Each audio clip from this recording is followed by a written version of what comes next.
Good afternoon. My name is Steve Mason. I have the pleasure of chairing the Citizens Bond Oversight Advisory Board, and we're meeting today. Let's do a roll call to see if I have a quorum. Yes. Here. Here.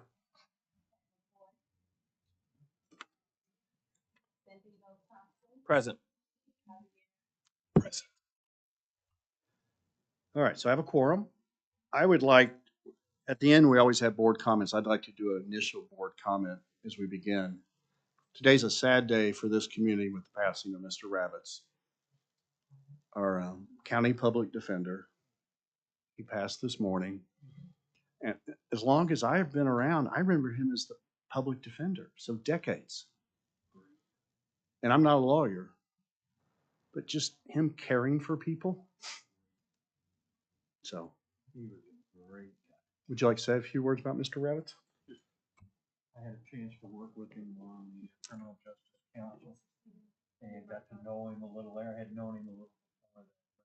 Always in a good, always in a good mood, always in a smile, always willing to listen to things. And Bob's a great guy. He'll be missed. So. Any other thoughts? Yeah, I think on that note, Mr. Rabbits was a really good sort of champion for, I think, a lot of the reasons why I chose to participate even in this effort. I've known him my entire life.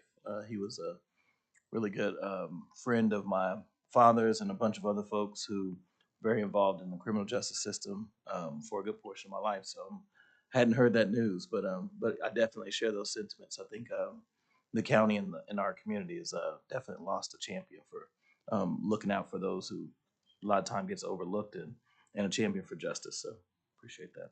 Any other thoughts? Steve, and Sandino, you said that very well. This is a huge loss for this county and for the people of Oklahoma County. No one cared more about the people that he served than Bob. And I mourn his passing. Those will be amazingly hard shoes to fill. Well said. Any other thoughts? Okay. I think our next item is the meeting was posted on January 22nd. So we have an agenda. We're underway. We have some minutes from December 12th. Is there any discussion or a motion? Move to approve the minutes. Is there a second? Second. I have a second. Is there any discussion? May we have a roll call vote on the minutes, please? Or I just vote? Sorry, I vote. Okay, I voted.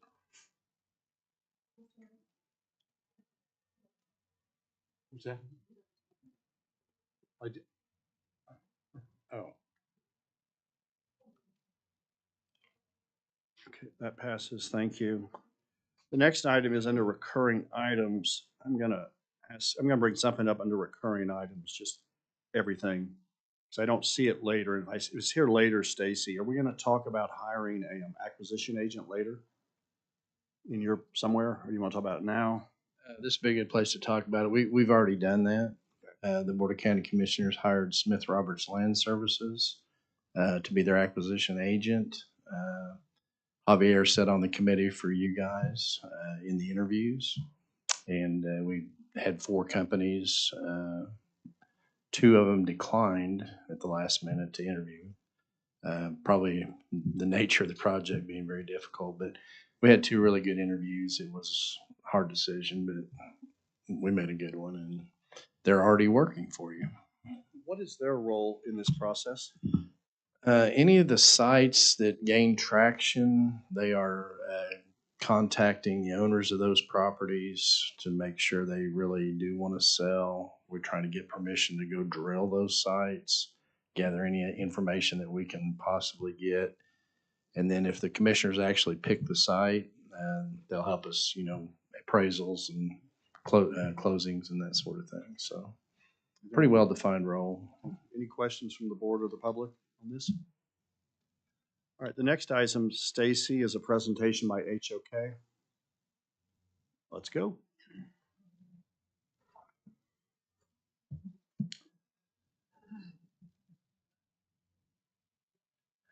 Thank you. My name is Kurt Pardee. I'm the architect with HOK that's been helping you on this project. So we're providing an update today of several items. Next slide, please. Oh, thank you. Okay. That works. Okay. The items we want to talk about are the existing jail site and just really where the existing jail is currently and that property and evaluating that site, just giving further information. And then some different site analysis options that we've worked on, and then overall project schedules. Those are the things we'll be talking about this afternoon. So, getting to the existing jail site, obviously this is the property where the 13-story tower is. As we begin to evaluate the possibility of putting a significant new building on this property, there are many things that come to mind. So we've just kind of listed those, and I think it really helps everyone to understand, the issues there are, with dealing with that site, and the reasons we've been looking elsewhere. Um, can something be done around this property? Certainly with purchase of additional land surrounding it. But some of the issues that we see, of course, are small site. Um, the issue with that is it will take some phasing in order to complete the project. You'd have to purchase the property, build the new project, tear down the existing building, and then replace the parking lots and things that are there with new parking. And demolition of a 13-story structure is no small feat, something to consider, and that just makes it more difficult to work around. Kurt, how many beds are you thinking in this analysis? We've been working with 1,800 beds to 2,400 beds. That whole range, that whole gamut. So everything we've been looking at for the county has looked at it within that package. Okay. Other issues with that site, we know that it has poor soils. It requires deep foundations to be under the building project. That adds more expense to the facility. The facility would need to be 4 or 5 levels with 2 tiers each of those levels. So it will require significant elevators be a part of the project.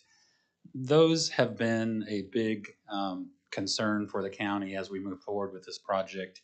The existing building, 30 years old, the elevators have caused them a lot of issues. That just finding people to maintain them. They're old.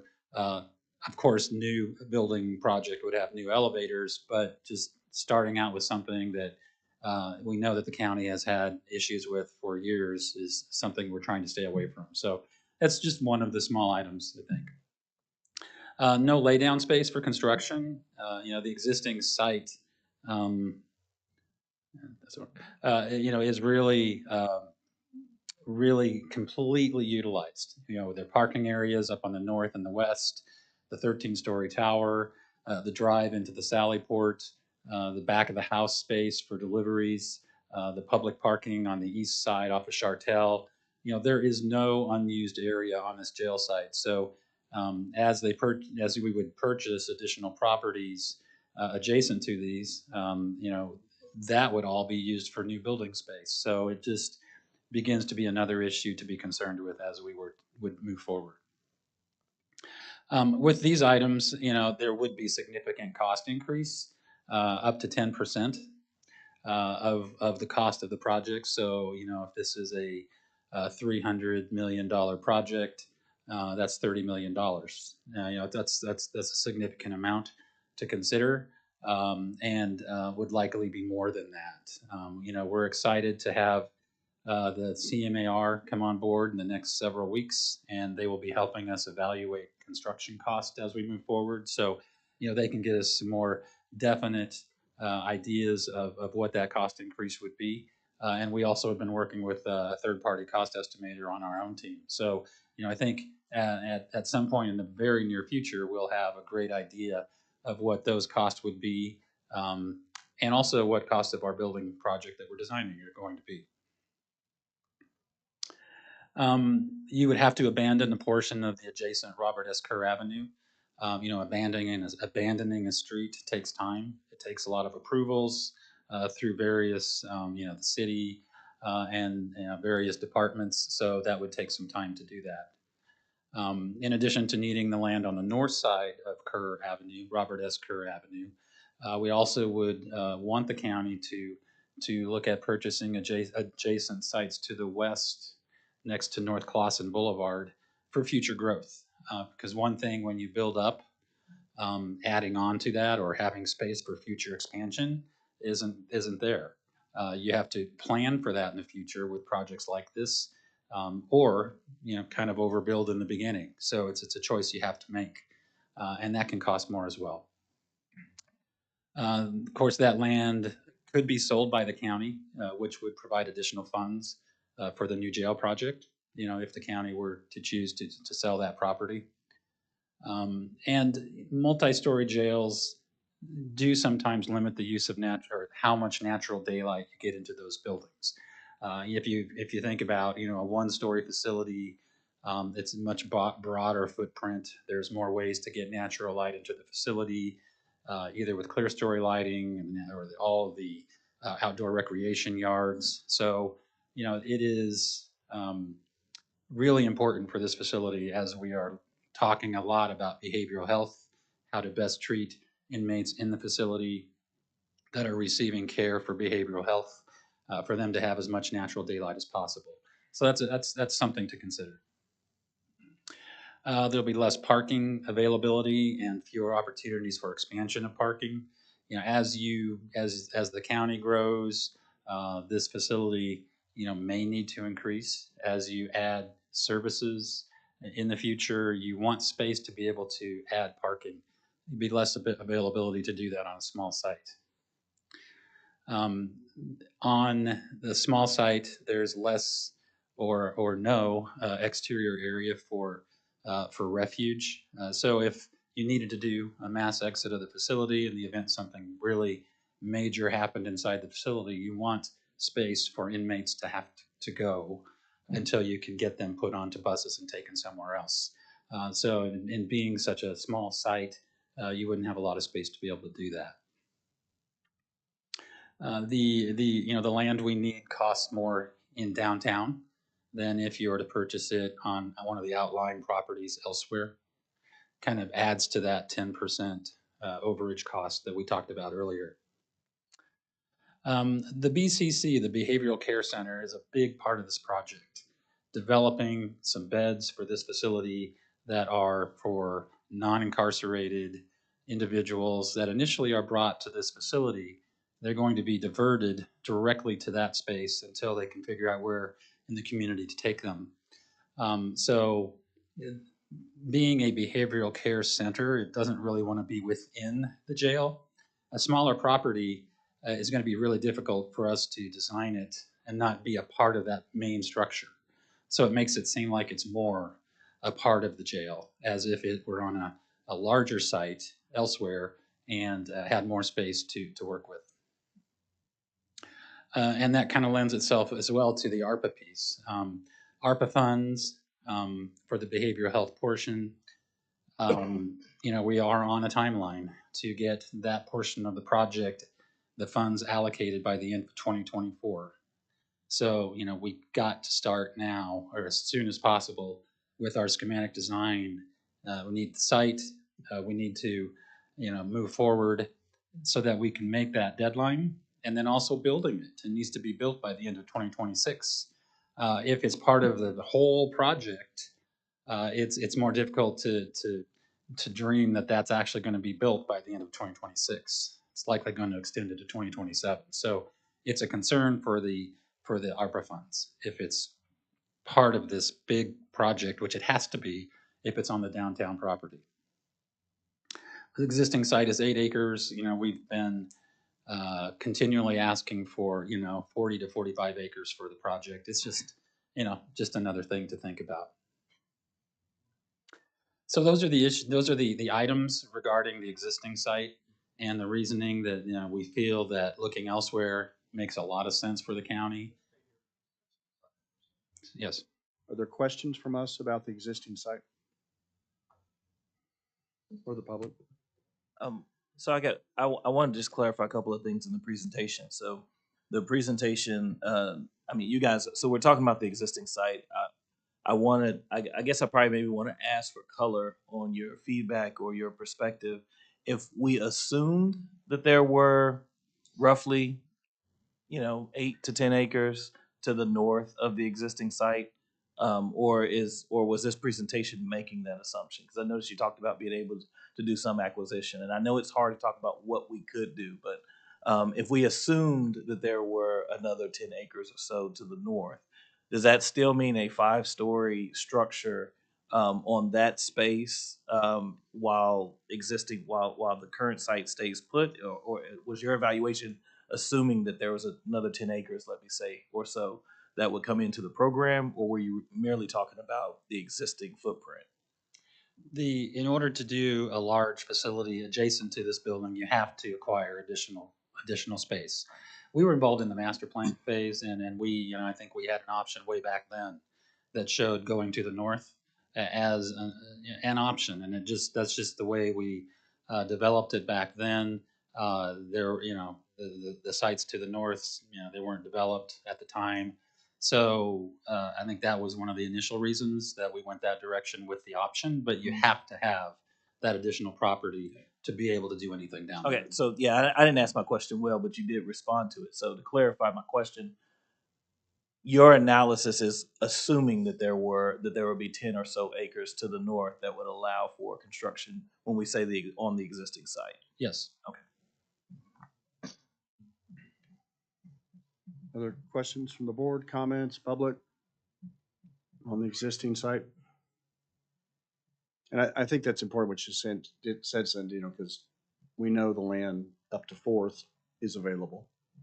And I think what Kurt confirmed, because I was a little confused personally, was these comments assume we got the land to the north up to Fourth. Okay. I think what was clarified. Yes, sir. Okay. Anything else? Next thought. Okay. So talking about that, going back to what is the best site? What are the items that we have been gauging all along as we've been looking at different properties for the county? And so these are, really the main list. Has all utilities adjacent to the site, no flood zones, lots of space, good access from roadways, good soil that reduces foundation costs, low purchase price, low site preparation costs. In other words, if it's fairly flat, it costs less to build on it.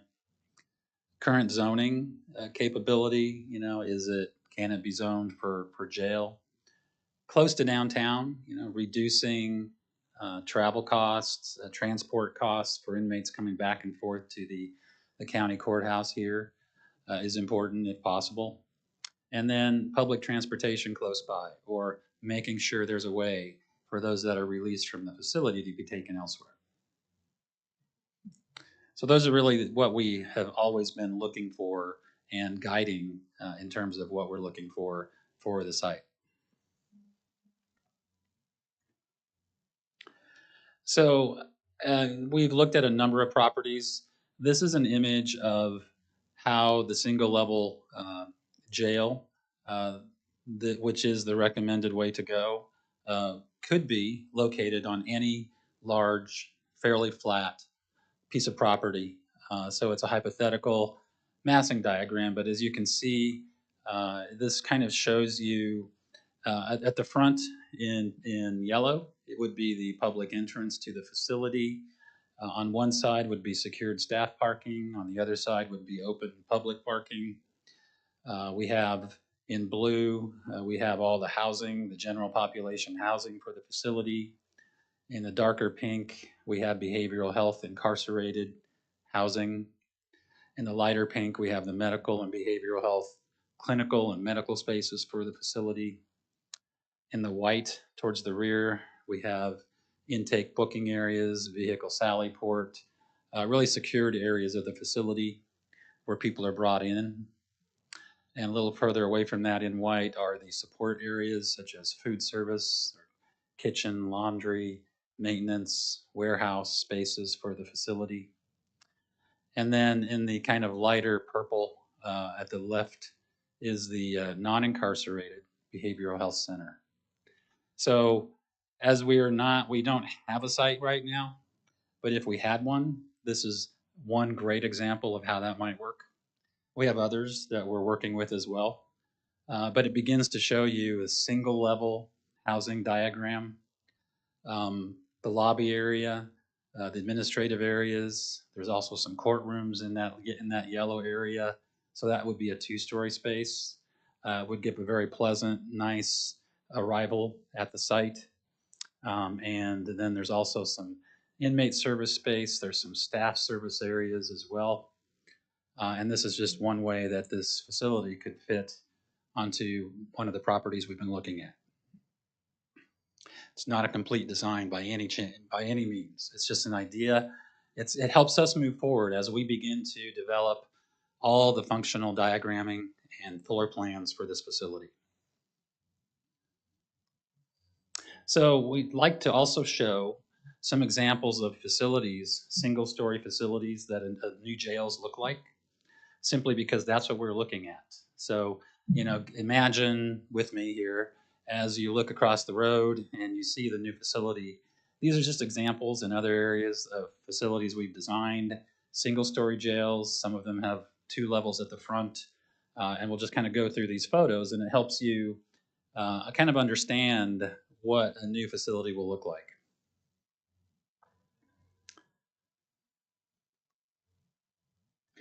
Public parking areas, public entrance, windows to administrative spaces.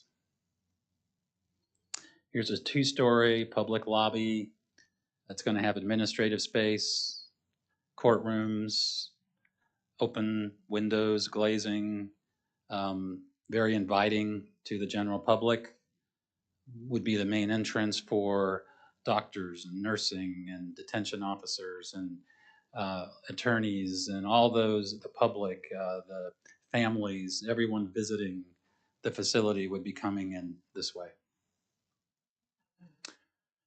A larger facility that had law enforcement and also the new jail as part of the design. Large open piece of property, ample room around it. Notice there aren't high chain link fences around the entire facility. It's rather inviting. It's secure. It's safe. Yes. Douglas County. That doesn't look like it's anywhere near downtown. Does it have its own internal court facilities, or are they doing most things remote? In this case, this is just south of Denver, in Castle Rock, Colorado, and they actually did build new courtrooms out here as well with their jail. Mm-hmm. And we have 2 new courtrooms in our project at this point. So getting there, right? It's something that people often do when they locate a facility out of the downtown area. It's a great way to reduce, transport costs. Thank you. Yes. A very simple 2-story administrative space, public lobby. Pueblo, Colorado. The area on the right is the public entrance to the jail. Adjacent as part of that is as administrative space, and the 2-story piece there. They have training up above, and then to the left is the jail. Very attractive, inviting. Notice the lack of chain link fence. There is some on the property, on the site, but it really it's important to understand jails today are different than they were 30 and 40 years ago. A simple, little bit smaller facility. Facility in California, 2-story at the front for the administrative areas, law enforcement, public entrance, drives. Another view of that. Welcoming, inviting to those that are visiting. Stanislaus, California. This facility is a 1-story. This public entrance happens to be to the React facility, which was another name for a diversionary training area that they had at this facility. So there's just some images of, current jails that have been built recently to help everyone understand what we're looking at. This diagram and the next couple of diagrams are simply planning diagrams. As we begin to get into the schematic design phase of this project, we're starting to lay out the building piece by piece so we can understand and talk with the county and the jail about how this facility needs to operate and how it's going to fit on the property that we're given. And so we started discussions this morning and talked a lot about the housing space and the site needs and overall layout of the spaces. And this is one example of that discussion. You can see, again, as I discussed earlier with the massing diagram, the blue is the general population, the dark pink is behavioral health, and so forth. It begins to help you understand how the facility could function. Here in this option, we have a public entrance off of to the south and then a secondary entrance to the west for the behavioral care center. So this was an option where we kind of separated the entrance. Here's an option where we moved the behavioral care center to the front to be adjacent to the lobby of the jail. So all the public parking is in that area. Again, a little bit different layout, but it still fits on the property, just a sample property. Also on these diagrams, you can see the housing, which are the blue and the pink. If you note the dotted areas just off of the blue and just off of the dark pink, those are expansion. So in these areas, again, helping the county plan for the future, the colored areas here are for 2,400 beds. So it gives you capacity to be able to expand in the future if you need to. And we're not trying to say this is a 2,400 bed facility, but again, helping plan for the future. Maybe we only build 1,800 or maybe we build 2,200. We're going to get there. We're going to figure that out as we start to get the costs of the facility worked out. But this helps to show you the planning, the master planning that's going into this. Here's the two compared side by side. I think both of these work. We're just, again, talking with the county about, which ones work best.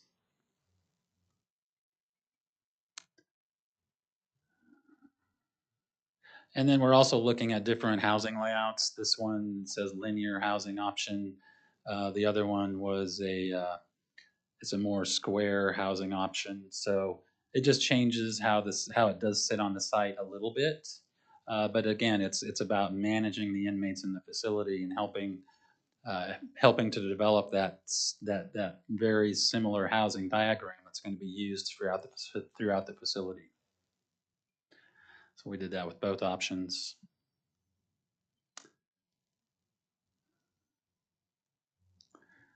Okay. And then finally, project schedule. We always like to bring this up when we report to you on a monthly basis. We had hoped that the property would be selected by now. It's not. We're moving forward. We're still getting things done. We feel like we're keeping things on track as best we can. Obviously, having a site selected will help us move forward. But there's a lot that we've accomplished so far in diagramming and working with planning and having feedback from the county. So, we are We are concerned that if we don't move forward soon, that the ARPA funds may be at risk. And I think that's something to consider. That's $50 million that's been allocated from the ARPA funds for this project. So we're hoping we can get past that in the near future. We also know that getting started in construction, the first quarter of 2025 will help the contractor get completed with construction of the ARPA piece by the end of 2026. So that's equally important. So just, the overall schedule, I think we're still fine, but we are nearing that point where we just need to have some decisions on the site. That's all. Any questions? Maybe a question for Mr. Mason.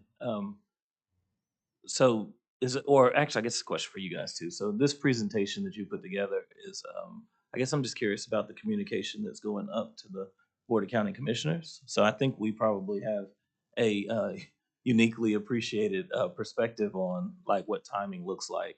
Is there action we need to take to sort of formally highlight the timing concerns? I mean, it's not like it's going to make the job any easier. I mean, I think we all know that it's challenging to sort of zero in on a site, but I just don't know if there's any action we need to take on that piece. It feels like you're giving us this information. I think we would concur that timing is increasingly going to be a challenge for ARPA dollars, and for keeping some of this program on schedule. Is there something we need to do?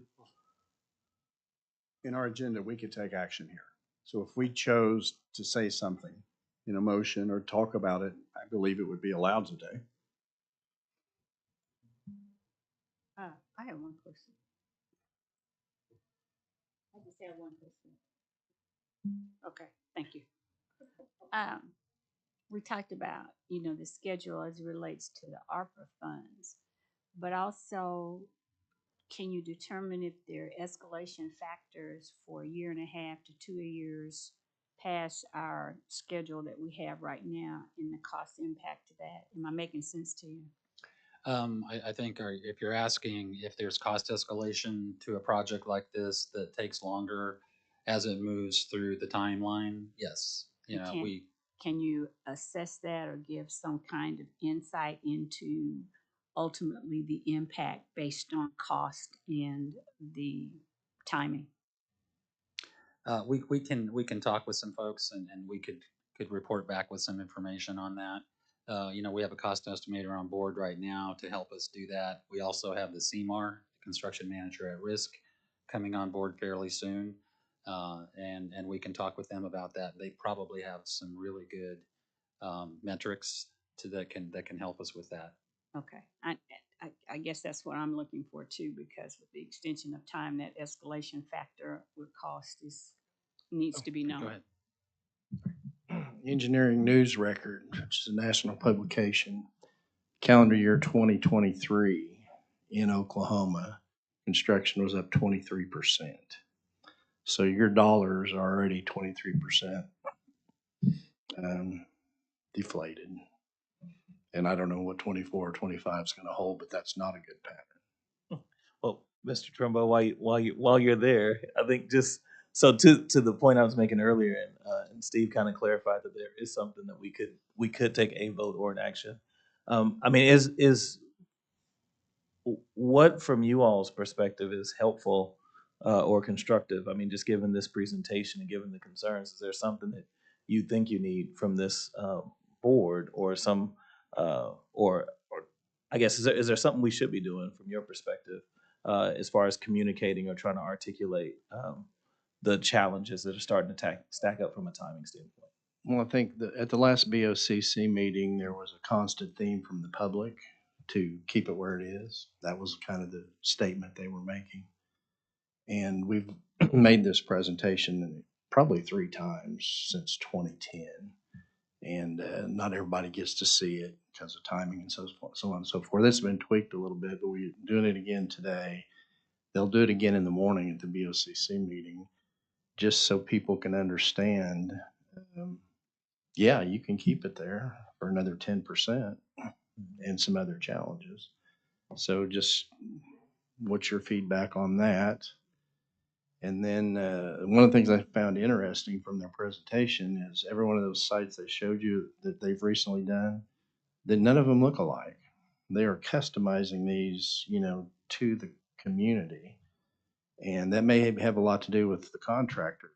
Um, the Pueblo, Colorado looked really good to me. It was like a stone. Can I get stone in Oklahoma reasonably cheap? Or the glass ones in California? Is glass cheap to me, or is it way too expensive? So they're going to have to tell us. You like the glass one? Sorry, you can't afford it. You like the stone one? Sorry, you can't afford it. I mean, which one can I afford? So I think that was an important piece. So we'd like your feedback on which one maybe you guys liked from an architectural standpoint, because the layouts of the spaces are going to remain the same, but the outside's going to look good. Just which look do we want to have for whatever part of the town we put it in? So Sandino, returning to your earlier comment, I believe we have the ability today, because we have ability to take action if we want to express something. I guess I mean, then if just as a point of discussion for others, so I'm just, I guess I just don't want to hear, I don't want to hear this feedback and us say like, yeah, this is gonna be a challenge, and then not as a body maybe have commented on it, right? But I also don't want to. I mean, we obviously are here at the pleasure of the Board of County Commissioners, so it's not like we need to tell them what to do. So I just said if it's like if it's obvious, then we don't need to sort of just be another voice saying the obvious thing. But if it's helpful to maybe line out the fact that we do concur, so we've given our feedback on locations. I mean, so as far as like my perspective, like I mean, we can probably individually have opinions about all the things, but and we've given our recommendations to the BOCC for locations. So they have a challenging decision to make there. Does it make sense to at least concur with the points of the presentation that have been made around some of the challenges or the timeline, like the fact that we do have a CMAR coming on board. I think we're only going to continue to get like now sort of better and clear information about pricing, but none of those things are going to sort of get firmed up until we have site selection process that can help to drive the schedule, right? So I think like that's to me a more of a universal, like I think we probably all concede that that's the case. And if it's helpful for us to, as the expertise for the BOCC, like give them some affirmation of the fact that yes, I mean, we are at a point now where trying to control cost and trying to preserve our ability to really use ARPA funds. We seem to be getting up to the point where, a year to construct the behavioral facility that's pretty aggressive. But it can be done for sure. I mean, we've looked at this process and this approach, so it could be done. But it's pretty aggressive. I mean, if we're here for 3 more months, I don't think it's realistic for those of us thinking about what it takes to build this thing to do that, and then those costs not escalate because we're going to have to work with our construction manager to escalate uh, their activity and their delivery of that site, which those costs could be nuts too. So I don't that's kind of that's my thoughts and my position. I don't know about how others feel, but I feel like we could maybe say something that would be constructive. So. I would agree with that. Excuse me. I think this body can make a recommendation that we stop consideration of the current site, move on to sites that meet the suggested design, which is single story, and allow us to move faster toward a completed project. I would agree with that too, and it's something that says that we we are increasingly concerned with the dwindling time frame, or however it's. But you made some great comments, both of you did, and I think what what you're talking about maybe is something that we could do as a group today. And I support Sandino's initial thought that time is of the essence. I'm a little hesitant to take a position based on the HOK presentation, we would be allowed to, and we can talk about it, that the current site's a good or bad idea. It just, we need sites. At the end of the day, if we only have one site, so be it. So I can go either way, but I think what I'm sensing is a consensus of we want to stress something at a minimum about time is of the essence. No, I mean, that's kind of where I am. I think mostly because we have sort of given our recommendations. I think they were sort of pretty clear. I don't think we've got any new information that changes that. And at the end of the day, the BLCC's got to make that call. But I think as far as the site, so I don't necessarily want to weigh back into that. But I 100% think that we can give our recommendation or endorsement to the fact that time is of the essence. And we do have, I think the concerns are increasing for the longer amount of time that we take. Like we're probably hitting up against the sort of wall that gives us kind of flexibility and some comfort to be aggressive and creative and keeping things on track. Would you make that as a motion, please? Sure. So I would move to I think I guess for staff, let me ask what would we our motion would be a sort of recommendation, a comment, a statement. I think it needs to be a recommendation. Okay. Okay.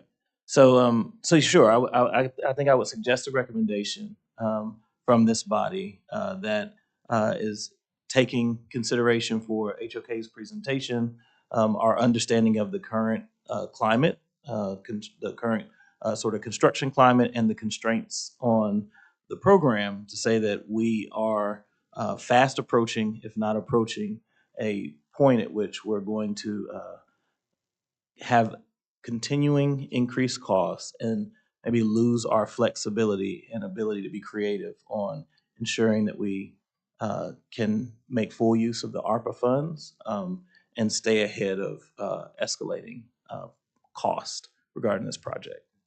Thank you for the motion. I'd like to second the motion. Cassie, do you have the details of this motion when you write up the minutes? We good? Okay. Is there any discussion from the committee? Any public comment?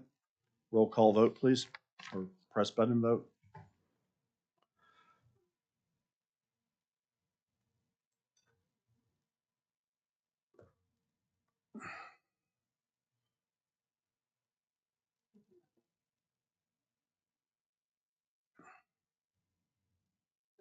Sandino, that was a good idea. Thank you. Jeff, you raised your hand a bit ago. Did you have something you wanted to add? Two things really. If you come to the podium, please. I'm sorry, thanks. And remind us who you are. Jeff Bradley, HOK, National Director of the Justice Program. Two things that stood out is we wanted to show you those other images because a lot of the concerns we've heard up here regarding the public on how a jail would look in their neighborhood, they're afraid of the typical old bars and just a terrible looking building. So we wanted to show you some aesthetics of how it can look and different ideas.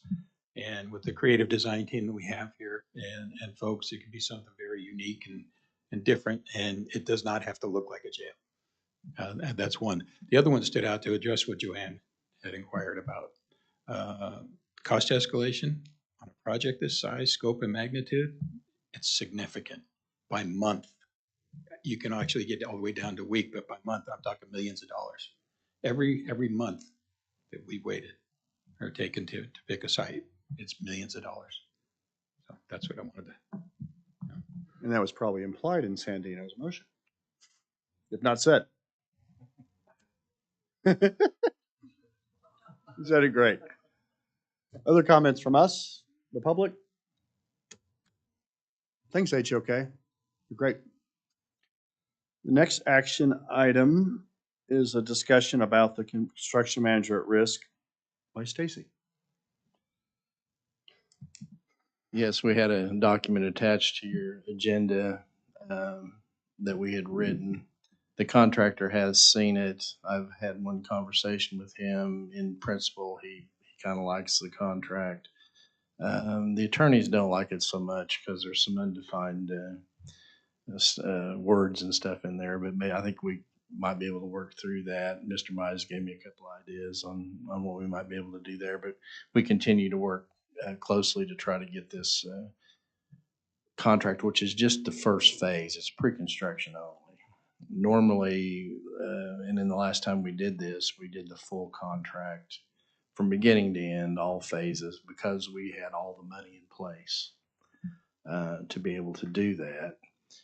And in this one, we haven't even sold some of the bonds. So as I stand here today, and the rules here at the county, I have to cover up, whatever contract I sign. So I'm only going to be able to do a pre-construction phase. So kind of breaking the pre-construction phase out from the rest of it's a little tricky.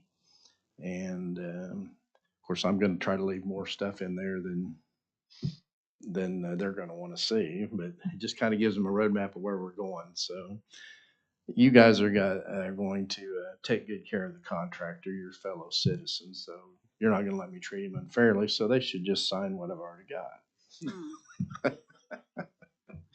Agreed. But I put this on here because I want you guys to give me feedback too. If you see something in there you just don't like, or we're going in the wrong direction, or same as getting feedback from the contractor, I want feedback from you guys, and everybody together will end up with a good contract document. Comments, questions? You're doing this wrong. Okay, so you're gonna do pre-construction and then you'll come back and he'll sign another one or another option. We call, my Yeah, background would be I'm options. calling this the pre-construction phase only, and then when we get to the point where we're ready to build something, I'll bring back a amended contract or a second contract Okay. for the construction, and it may be only the ARPA piece, Okay. and then there might be a third contract for the whole jail. So you're doing it in options. That's Doing it in options, yeah. phases. That's And I think the best way to do This is it. not an unusual process for this kind of a contract. It's done all the time, where the pre-construction phase is broken out separately, and then there are addendums or additional contracts for the balance of the project. Very good. How much is the fee? We haven't negotiated that number yet. We're trying to get the scope, just exactly right, where the words are, everybody's agreed on them, and then that'll probably be the last thing we do is the number. Thank you. And I'm sure my number is different than theirs. Do you need a motion? Do we need to take action? I don't think there's any action. I was just looking for any feedback. If you'd read the document and said you like it or you don't like it, or I'd really like you to change this article, and if you're not prepared to do that today, you can email me or call me and say reconsider article number 7 or something. Doesn't read quite right to you. Any more comments from the board or the public? Thank you. Congratulations, Flintco. We're glad you're here.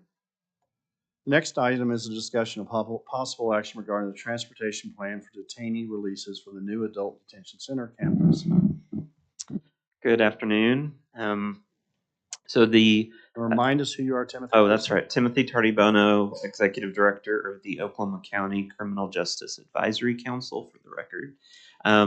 So as you all recommended 4 sites: the 2 airport sites, the current site, and the the Southeast 22nd and Grand Boulevard. So for context, my comments are really going to focus on either the current site or the Del City Southeast 22nd, because the airport's off the table. I have not looked at any of the others that are being talked about. In the conversations going on specifically around Southeast 22nd, there's a lot of concern about people leaving the facility and walking over towards schools or neighborhoods or other areas.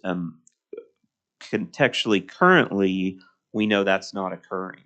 But with the current jail and its location in West Downtown, John Rex Charter School, Emerson, et cetera. However, as we were considering this, it presented an opportunity to solve a problem that we have currently, which is once we release someone, reconnecting with them quickly to get them to services has been challenging.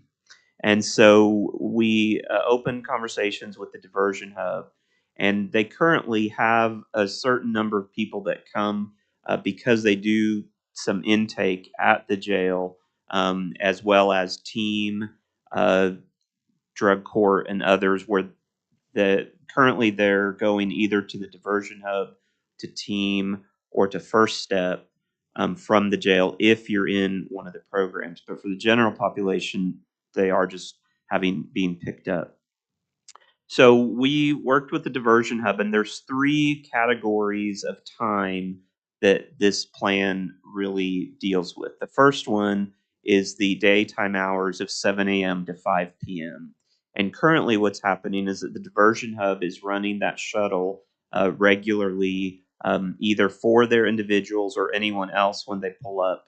They can get on and go to the diversion hub, have an intake. And diversion hub is not just for criminal issues. They do a general social service intake, whether it be sooner care, other benefits, Social Security, housing, employment, all of those things. So the plan would be for that time frame, 7 a.m. to 5 p.m., we would expand the service delivery of transportation through shuttles.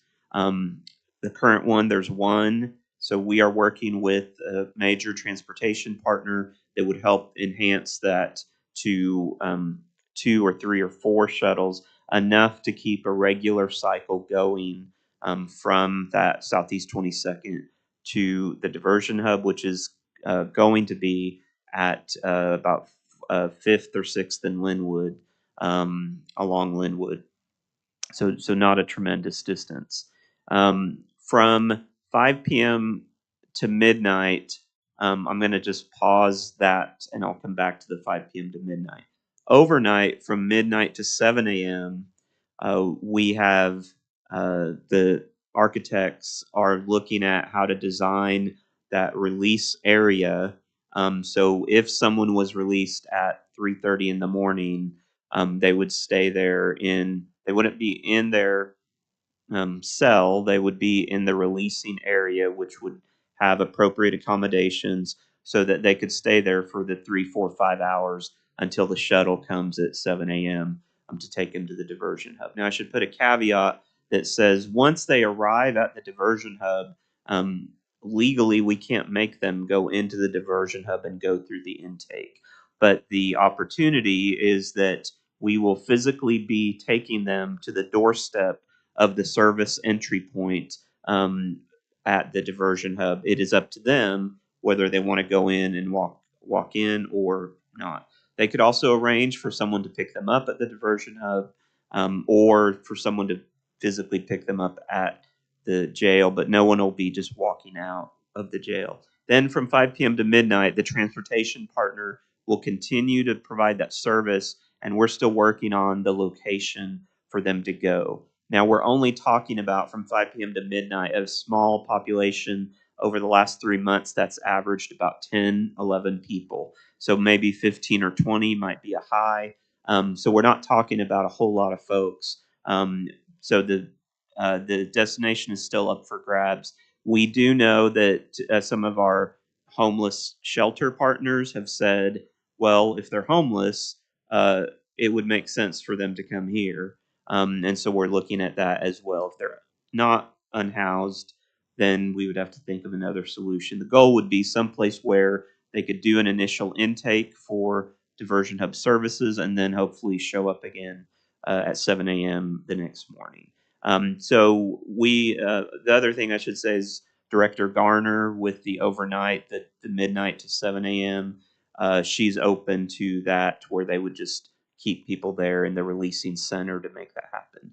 So those are the 3 pieces of the transportation plan, the morning one, and the overnight one are pretty well in place. The uh, 5 p.m. to midnight 7-hour gap is the one we're still working on, but we also have other considerations. The judiciary may want to do an administrative order to make this official. The jail may want to just change its policies to deal with this. So we're still working through those logistics. But as far as the operational logistics, we're almost there again to ensure that people are not just leaving the jail the way they are now.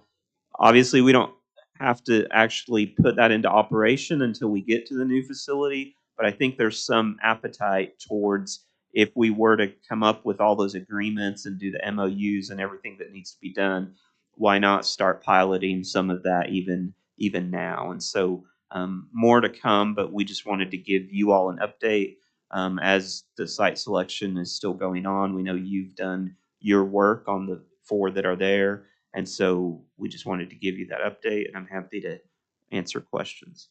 So Timmy, this is a great improvement. Thank you. After our board and public comments, I'm going to ask HOK and Farouk, what are your thoughts? Because this is great new information. Any board comments, questions? Public?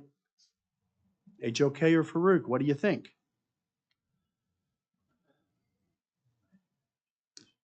I agree. I think it's excellent. We have, through early discussions, we've included space in the space programming for some area in the release area that they can do this and hold people until they figure out where they're going to go. But having a place for people to be taken to, really eliminates a lot of concerns about people just being let out and that they're going to filter through a neighborhood. So that's great. Farouk Kareem with Reese. I think it also furthers the original intent and idea behind the diversion hub, which has existed for a few years.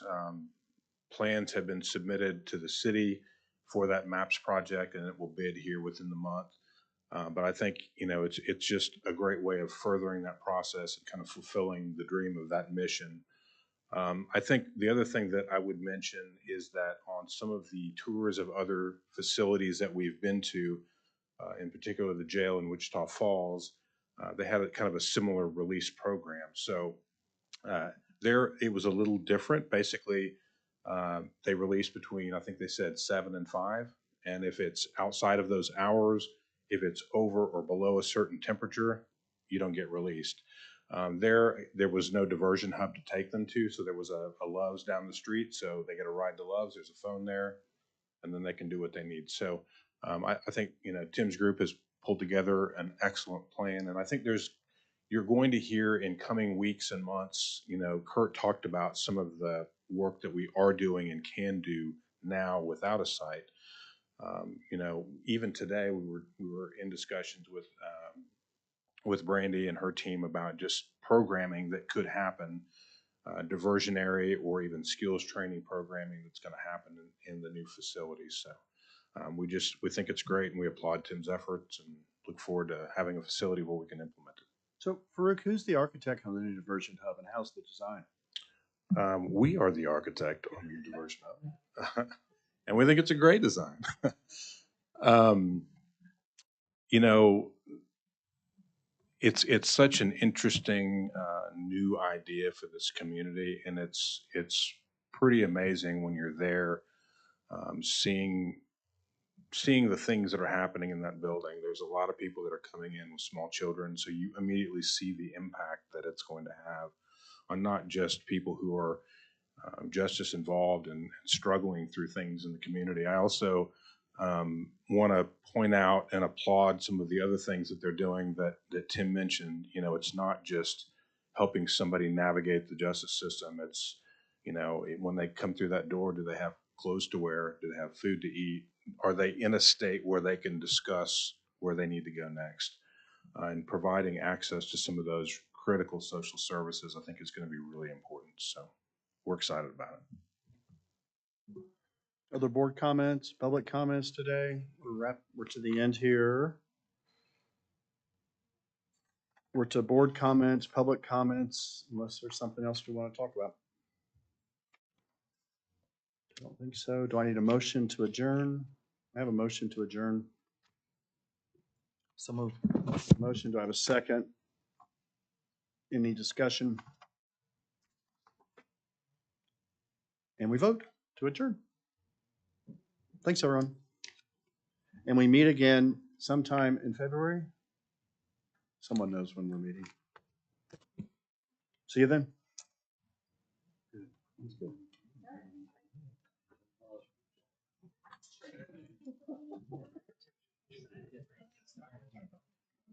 How are you?